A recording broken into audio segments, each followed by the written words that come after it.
taller. In fact, the amount of tallness here is probably in proportion to how much taller the screen is on the iPhone 5, about 0.5 inches.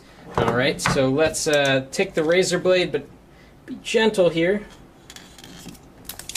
iPhone 5, and technically this is the 6th iPhone, right? Because there was the original iPhone, then the 3G, 3GS, 4, 4S. This is the 6th iPhone, but they're calling it the iPhone 5 because there wasn't an iPhone 5 before it.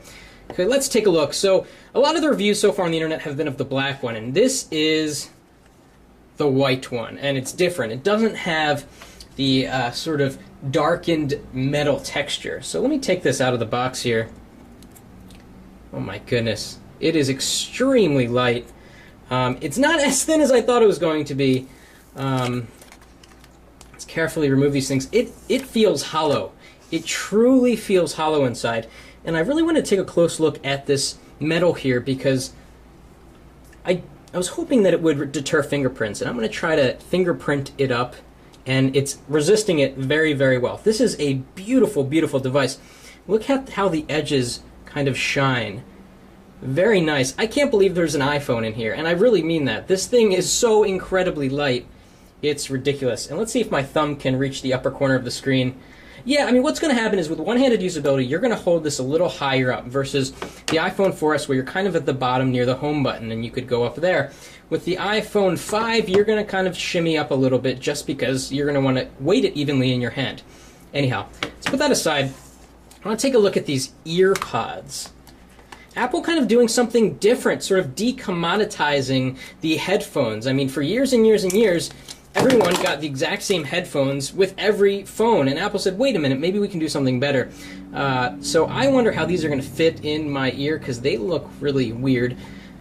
Anyway, we'll get back to that. Nice carrying case, though, because these are kind of chunky and clunky. Let's take a look at the Thunderbolt wire, and I'm going to compare it to micro USB for a sec. Okay, so here we are. Very small. It's a lot smaller than it actually looks in pictures, and hopefully we can get in focus. It's so small that the camera's having trouble focusing on it. Let's look at it next to micro USB. It's literally the same width. And the cool thing about Thunderbolt or Lightning, you know, all these, you know, storm names, is that you can insert this either way, and that's a big deal because with micro USB, you got to get it in the right way, and you always have to look at the phone, or at least I do, unless you have some sort of texture on here to tell you which way is the top. So that's nice.